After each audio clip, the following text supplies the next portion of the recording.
सब calculation and science ऊष्मा। देखिए ऊष्मा की डेफिनेशन बता दी जा चुकी है, ठीक है, ऊष्मा के बारे में बताया गया है। आज हम पढ़ेंगे ऊष्मा संरक्षण का सिद्धांत। ऊष्मा संरक्षण का सिद्धांत, ऊष्मा संरक्षण, ऊष्मा संरक्षण का सिद्धांत।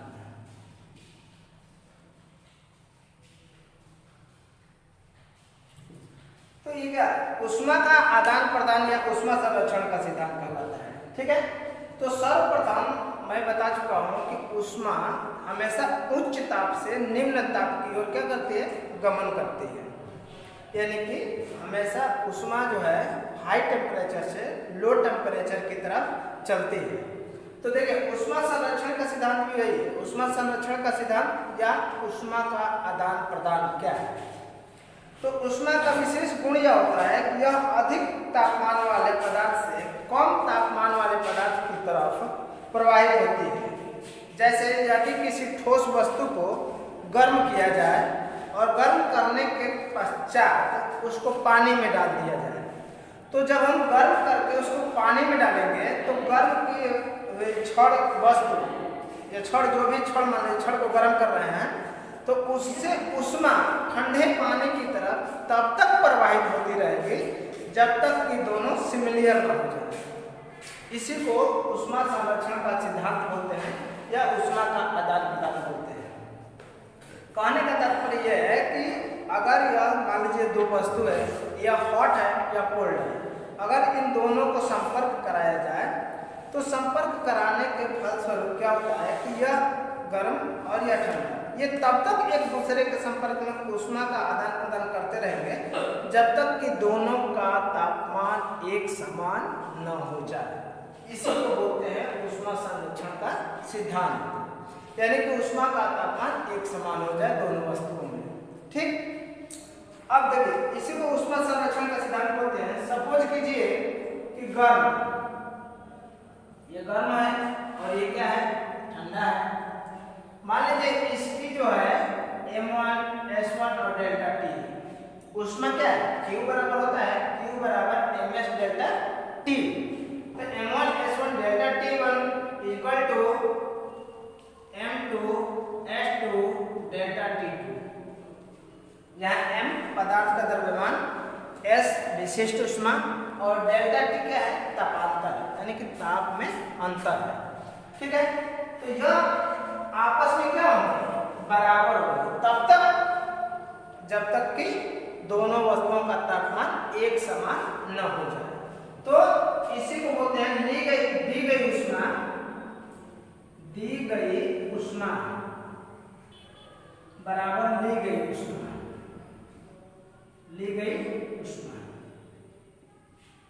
यही है ऊष्मा संरक्षण का सिद्धांत। ऊष्मा संरक्षण के सिद्धांत में बस इतना ही है कि ऊष्मा हमेशा उच्च ताप से निम्न ताप की ओर प्रवाहित होती है। जैसे यदि किसी वस्तु को गर्म करने के बाद उसको किसी ठंडे वस्तु के संपर्क में ले जाएंगे तो ऊष्मा का प्रवाह तब तक होता रहेगा जब तक कि दोनों का तापमान एक समान न हो जाए। तो सपोज कीजिए कि गर्म वस्तु का तापमान m1 s1 डेल्टा t1 है, ठंडे वस्तु का तापमान m2 s2 डेल्टा 2 है।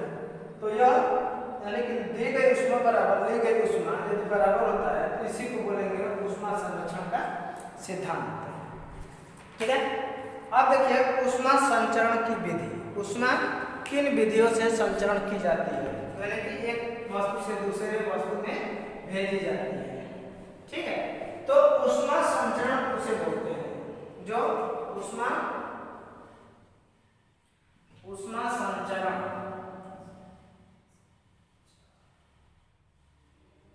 ठीक है। तो ऊष्मा संचरण का सिद्धांत क्या है कि ऊष्मा का किसी एक वस्तु से दूसरी वस्तु में प्रवाहित होना ऊष्मा संचरण का सिद्धांत कहलाता है, जिसकी तीन विधि है। ऊष्मा संचरण की कितनी विधि है, तीन विधि है, ठीक है। पहला है चालन, पहला क्या है, चालन। दूसरी विधि है संवहन,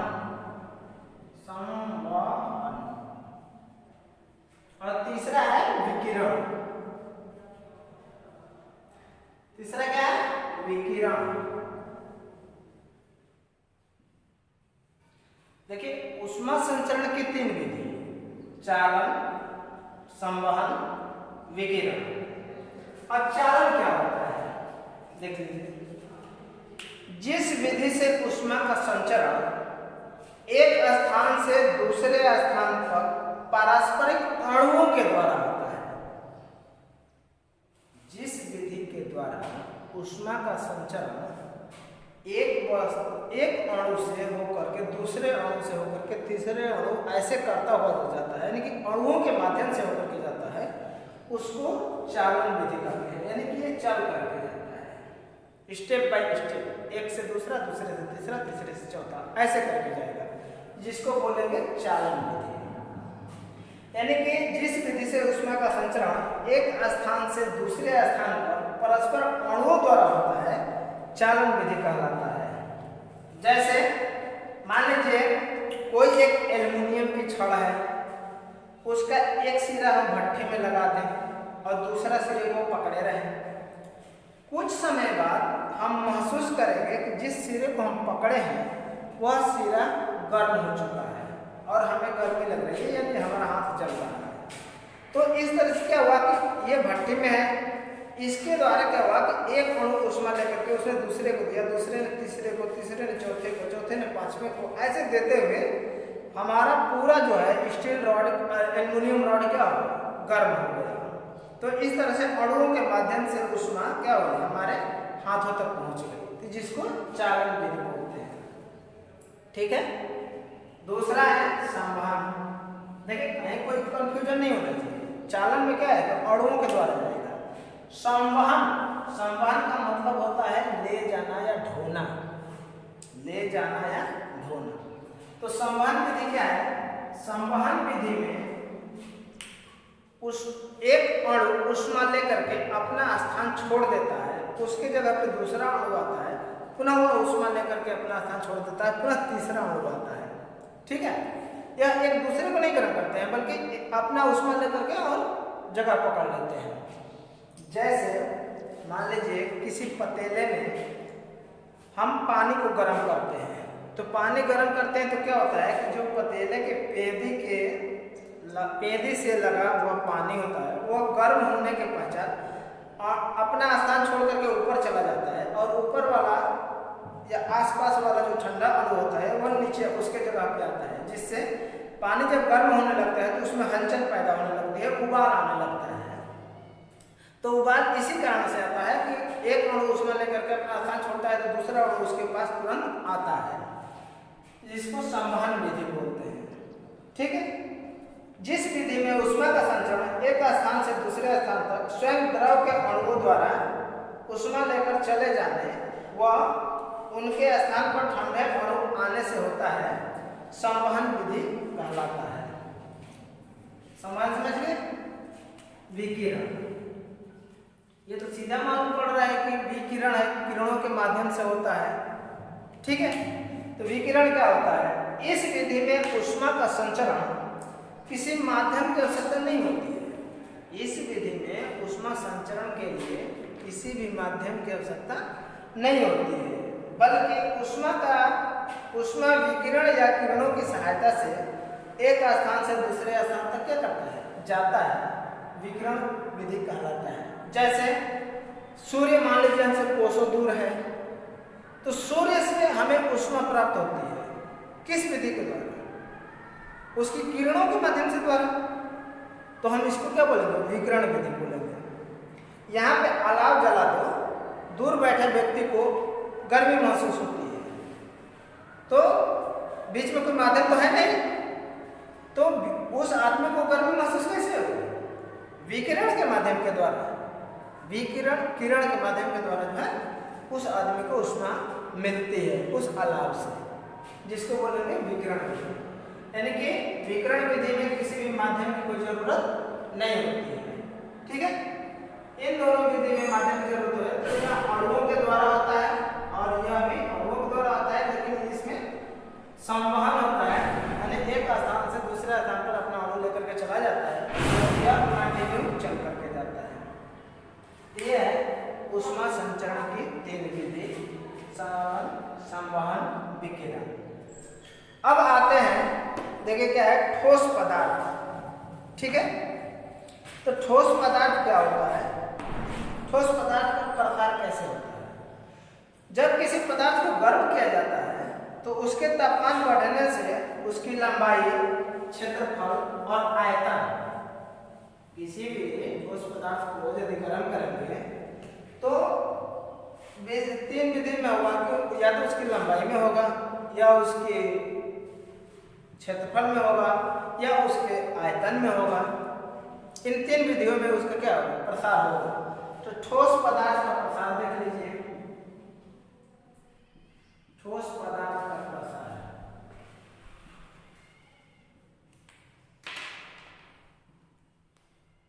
तो इस कंडीशन में ठोस पदार्थ का प्रसार ऐसे ही होता है कि जब किसी पदार्थ को गर्म किया जाता है तो उसके तापमान बढ़ने से उसकी लंबाई, क्षेत्रफल और आयतन में वृद्धि होती है। पदार्थ की इस बढ़ोतरी को ही प्रसार कहा जाता है। अब इसमें आता है रेखीय प्रसार गुणांक, क्षेत्रीय प्रसार गुणांक और आयतन प्रसार गुणांक। रेखीय प्रसार, ठीक है। रेखीय प्रसार का मतलब ये होता है कि उसकी लंबाई में वृद्धि, ठीक है। जब किसी वस्तु को गर्म करने पर उसकी लंबाई में वृद्धि होती है तो उसे रेखीय प्रसार कहते हैं। किसी भी पदार्थ को गर्म करेंगे और यदि उसकी लंबाई में वृद्धि हो रही है तो उसे हम क्या बोलेंगे, रेखीय प्रसार। किसी वस्तु की प्रति इकाई लंबाई डिग्री तापमान वृद्धि के लिए होने वाली वृद्धि को उसका रेखीय प्रसार कहते हैं। जैसे अगर मान लीजिए, सपोज कीजिए कि कोई एक छड़ है, ठीक है, उस या सिंपल सा फार्मूला देखिए, रेलवे का ट्रैक, रेलवे का ट्रैक जहाँ पे जोड़ रहता है वहां बीच में गैपिंग दी जाती है। क्यों? गर्मियों के दिनों में यह जो गर्म होता है तो यह बढ़ करके एक दूसरे से क्या होते हैं, मिल जाते हैं। अगर हम गैपिंग नहीं देंगे, डायरेक्ट ये देंगे तो इसमें क्या होगा, गर्मियों के दिनों में अगर ये प्रसार होगा तो ये ऐंठ करके क्या होगा, ऐसे हो जाएगा, टेढ़ा हो जाएगा। इसी कारण से हम रेलवे के पटरियों में क्या देते हैं, जोड़ पे गैपिंग देते हैं, ताकि ये गर्मियों के दिनों में अगर लंबाई में प्रसार हो तो यह टेढ़ा न हो, दूसरे को कवर कर ले। यही कारण है। तो इसलिए हम कहते हैं कि मतलब कि रेखीय प्रसार गुणांक का मतलब होता है कि उसकी लंबाई में वृद्धि करना, जिसको रेखीय प्रसार को हम क्या कहते हैं, रेखीय प्रसार गुणांक को हम अल्फा से इंगित करते हैं। रेखीय प्रसार गुणांक को रेखीय प्रसार गुणांक लिख लीजिए। रेखीय प्रसार गुणांक को हम क्या करते हैं, अल्फा से इंगित करते हैं। तो अल्फा बराबर होता है, यानी कि रेखीय प्रसार गुणांक बराबर अल्फा बराबर होता है L2 माइनस L1, यानी कि बढ़ी हुई लंबाई माइनस पहले की लंबाई बटा में L1, क्योंकि बेस तो यही है, और डेल्टा T टेम्परेचर, यानी कि T2 माइनस T1, चूंकि डेल्टा T बराबर होता है T2 माइनस T1, यानी कि हाई टेम्परेचर से लो टेम्परेचर की तरफ। यह है रेखीय प्रसार गुणांक अल्फा बराबर। इस प्रकार के वृद्धि जो है रेखीय प्रसार गुणांक कहलाती है। अब चलते हैं क्या, क्षेत्रीय प्रसार गुणांक। तो क्षेत्रीय प्रसार गुणांक बीटा होता है और ये होता है क्षेत्रीय प्रसार गुणांक, क्षेत्रीय प्रसार गुणांक, ठीक है। आयतन प्रसार गुणांक, आयतन प्रसार गुणांक, ठीक है ना। आयतन प्रसार गुणांक क्या होता है, गामा होता है। तो कहने का मतलब मेरा ये है, अगर रेखीय प्रसार गुणांक है तो उसके लंबाई में वृद्धि होगा, क्षेत्रीय प्रसार गुणांक है तो उसके क्षेत्रफल में वृद्धि होगा, और आयतन प्रसार गुणांक है तो उसके आयतन में वृद्धि होगा, ठीक है। तो इस तरह से ऊष्मा का ये चैप्टर समाप्त होता है। थैंक्स। ओके। थर्मामीटर देखिए, साधारण तापमान को मापने के लिए थर्मामीटर का प्रयोग किया जाता है। थर्मामीटर लगभग हम सब देखे होंगे, अब तो डिजिटल आ गया है। पहले थर्मामीटर आता था, डॉक्टरों के पास होता था, डॉक्टर के पास जाएंगे, बुखार नापने के लिए मुंह में लगा देता था, बाजू में लगा देते थे, और उसमें क्या होता है, पारा आता है जो उसकी प्रणाली में जितना आपका हीट रहेगा उसके उतना पे चढ़ जाएगा। तो हम पारे को देख करके और थर्मामीटर को पढ़ लेंगे, पहचान लेंगे। ठीक है, तो ये होता है थर्मामीटर। ये साधारण तापमान को मापने के लिए थर्मामीटर का प्रयोग किया जाता है। ये तरल और ठोस पदार्थ के गर्म होने पर बढ़ने के सिद्धांत पे कार्य करता है। यानी कि आप में अगर हीट रहेगा तो बढ़ेगा, आप में अगर कोल्ड रहेगा तो वो और नीचे जाएगा, यानी कि आपके तापमान को बताएगा। अब इसमें एक पारा लगा होता है। पारा क्यों लगा होता है तो देख लीजिए, पारा क्यों लगा होता है, दूसरा धातु क्यों नहीं होता है। तो पारे का गुण जब आप पढ़ेंगे, पारे का गुण, तो आपको समझ में आ जाएगा कि पारा ही क्यों लगा होता है। तो देखिए, पारे का दैर्ध्य प्रसार गुणांक एक समान बना रहता है। ये नहीं कि कभी आगे बढ़ेगा कभी पीछे बढ़ेगा। इसका दैर्ध्य प्रसार गुणांक जो है एक समान बना रहेगा। इसका अर्थ सभी तापमानों पर पारे का फैलाव जो है एक समान बना रहता है। पहला है। नंबर 2 है, पारा कांच की ट्यूब में चिपकता नहीं है। जैसे मान लीजिए पारा जो है किसी ट्यूब में भर देंगे तो ट्यूब के सहारे चिपकेगा नहीं। तीसरा है, पारा ऊष्मा का अच्छा चालक है। पारा जो है ऊष्मा का अच्छा क्या है, चालक है। चौथा है, पारे के विशेष रंग के कारण ट्यूब में आसानी से दिख जाता है, जिससे हम आसान तरीके से क्या कर पढ़ सकते हैं। और पांचवा है, पारा जो है शुद्ध अवस्था में पाया जाता है। ठीक है, ये तो रहा पारे के गुण। तो गुण के साथ साथ क्या होता है, दोष भी आता है। गुण के साथ साथ दोष भी आता है। दोष क्या है देखिए, तो यह जो है इसका टेम्परेचर -39°C पे है। ये सॉरी -39°C पे क्या हो जाएगा, जम जाता है। ठीक है ना। तो जब -39°C पर जम जाएगा, इसका मतलब ये हुआ कि यह इससे नीचे के तापमान को नहीं नापेगा। यह इससे नीचे के तापमान को क्या करता है, नहीं नाप पाएगा। और 357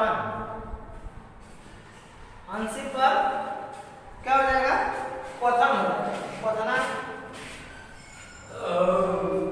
क्वथना पारे का क्वथनांक जो है 357°C है। तो जाहिर सी बात है कि 357°C तक ये नाप सकता है, लेकिन उसके बाद का ये पैमाना नहीं नाप सकता है। ठीक है, तो इस तरह से थर्मामीटर में पारे का उपयोग किया जाता है। थैंक्स। ओके।